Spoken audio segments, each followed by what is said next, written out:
What's going on, YouTube? So this is my Craftsman LT1000. Probably gonna see more videos of it. Ignore the pulling. It's just a pull and hood. Craftsman LT1000. Briggs 18.5 horsepower. Real common issue on these things. Focus. To have the Nicky carb, the Briggs Nicky carb, they like to leak, and they leak into the motor. If I check my oil right now, it's probably gonna be half full of gas. Gonna have to do an oil change. The culprit for that is this solenoid right here.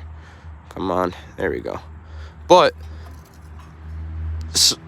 these solenoids, see how that, if I push it down, it'll spring right back up. See if I can get the camera to focus on this guy. There we go. See how it springs back up?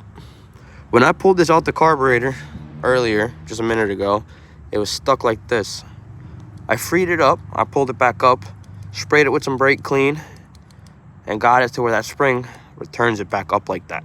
That's what you want. I haven't opened the carburetor up because another thing that goes bad in these is the gasket. The way that the float works, it's a big plastic piece that sits against the base of the carburetor. That gasket will go. If you haven't touched it and this is your culprit, well, this is your issue.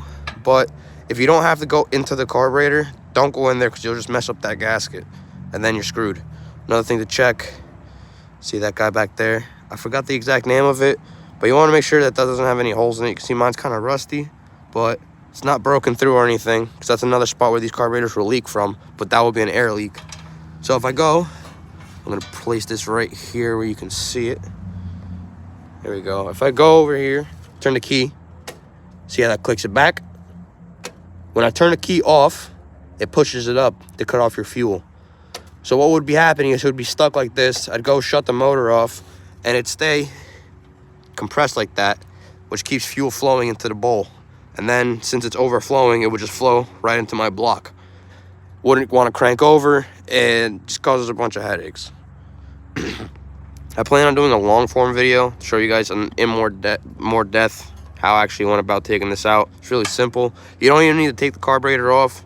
Take that plug off, get a 13 millimeter, crack it loose, spin it off, and it'll drop right out. From there, you can just go push down on the top of it like that, get it freed up. If it doesn't free up and return like that, you don't have to buy a new carburetor. Buy a new one of these first, they're cheaper. That's your culprit. If it's flooding your motor out after you park it, or if it backfires after you shut the key off, this is your reason why. Thanks for watching, guys.